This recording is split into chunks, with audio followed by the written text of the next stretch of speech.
In the sunny Caribbean, she is literally royalty.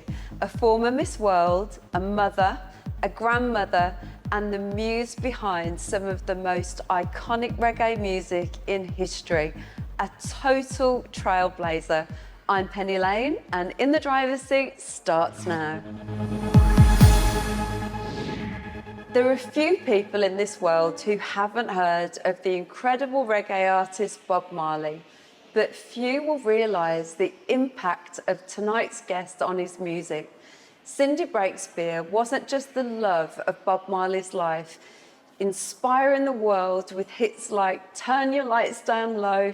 She is an international star in her own right. And today she joins me live here in Jamaica. Cindy Breakspeare, welcome to In the Driver's Seat. Thank you so much, Penny. It's a delight to be here with you. We did try for a while, and for a moment there I thought, is this ever really going to happen? And here we are. So here we are. God is good. I'm so thrilled. Thank you so much for joining me on the show. Now, you were pleasure. born in Toronto, Canada. How did you find your way to Jamaica? My dad is Jamaican, and so we migrated. He went to Canada to study textiles. Yeah. Met my mother at the textile mill, and the rest is history. We migrated here when I was about 5 years old, and I've lived here ever since. I'm fond of saying that I'm as Jamaican as ackee and saltfish. And for a long time, I forgot that the saltfish actually comes from Canada. So it turned out to be the perfect combination to describe my heritage. Yeah, that's beautiful. Did you get involved in beauty pageants from an early age? Fairly. I had entered one year, and then when the day that we were all supposed to meet and show ourselves off for the first time came around, I chickened out. I was at the beach, and I just said, no, I can't bother with this today. I'm not going to do this today. And 2 years later, I found my way back there. I had a very close girlfriend who had been Miss Jamaica, and she was really pushing me. She was really encouraging me to do it. And so off I went. I packed my little bag, found myself a chaperone, and scraped up what sponsorship we could find, and off I went. And how old was you at this stage? About 20. Wow, that's so young. 20, 21. I think I turned 21 just before the pageant. So. And what did it feel like in that moment when they said, Cindy Breakspeare, and they announced you as Miss World? How did that amazing. feel? I mean, the footage is there. It's all over the internet, so you can see it. I just threw my head back and screamed. And you kind of go rushing out as quickly as you can. You know, you kind of pat down everything, fluff your hair a bit, and go rushing out onto the stage to receive whatever it is you're to receive. But it's definitely a surreal moment. It's a once-in-a-lifetime thing. And what can I say? I went on to have a really great year. Where was you when you met Bob Marley? Had you heard of him before that? Well, yes, I had. I had been to... I was living at 56 Hope Road, which is now known as, affectionately known as the museum. So I had seen him in passing, coming and going. So he was your neighbour? Yeah, he was rehearsing always down the back of the property. He hadn't purchased it yet. Yeah. It still belonged to Chris Blackwell. And it's quite a long and old story now. But I had been to see him on the Marvin Gaye show. The Wailers opened for Marvin Gaye down at Carib, and he organized some tickets for my brother and I. And it kind of just evolved over time. We would pass each other outside in the garden, and he started coming to visit more frequently. I would hear the footsteps coming up, and he would ask my helper to ask me if I wanted to come outside and take a walk and things like that. And the sparks began to fly. And everybody was like, oh my God, what is this girl doing? She's not really doing this. And when I became pregnant for Damian as well, it was like, she's done what? Not only has she become involved with this man, now she's going to have a baby for him. I really was crossing a line in the sand, but I was powerless to turn and walk the other way. What can I say? I had never known anybody with that kind of single-mindedness of purpose.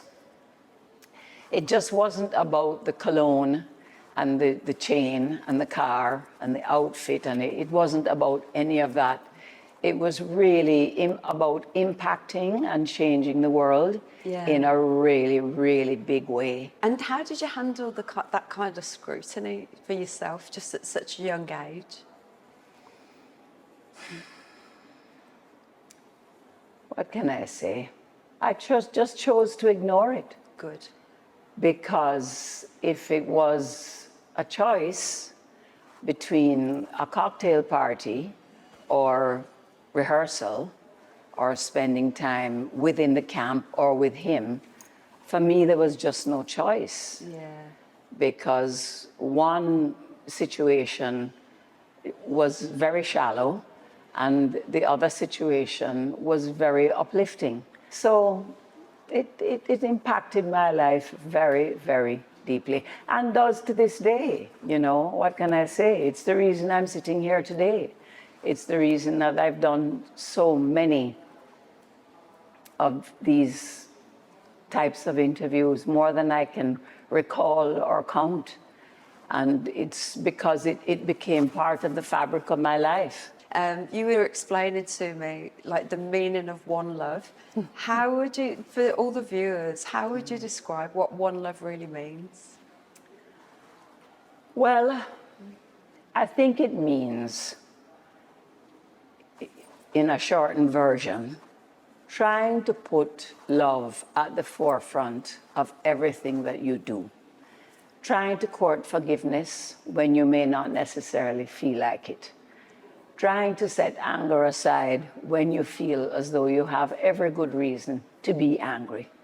Trying to put yourself in the other person's position. Try and see things from their perspective. Yeah. And then to try and be your best, most authentic and forgiving self. In the middle of all of that, every situation is not going to work out to serve you exactly the way you think it should. But sometimes if you're able to take a step back, maybe take a walk around in a circle and come back, you might be able to see it from the other person's. Everybody has a perspective, and that changes depending on where you're standing.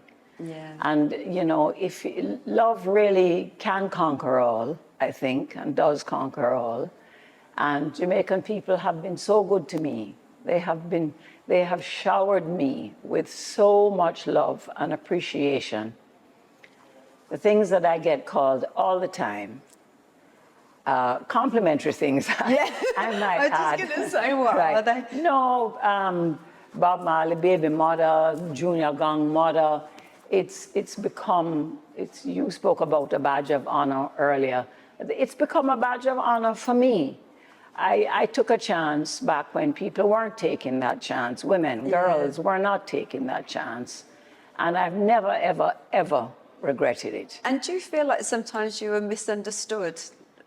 To this day. Even now? To this day. What do you wish people knew? Well, everybody couldn't know Bob, you see. Everybody couldn't know how mercurial he was. It doesn't matter to me anymore what people want to say. I look at Bob and he's right up there with Nelson Mandela and Martin Luther King and Mother Teresa and the most remarkable people that have walked the planet. And I was lucky enough to be close to him. I was lucky enough to lay head on pillow beside his. I was lucky enough to be blessed with Damian, who fully got the memo. And along with his brothers, continues to keep the legacy strong, keep it alive. Isn't that beautiful, the way that they do that? Awesome. But one last question. What's life like for you now? Well, I am now a proud grandmother of 8. Oh, beautiful. I'm what we call in Jamaica a bashment granny. What does that mean? Bashment. Bashment is like a big hullabaloo.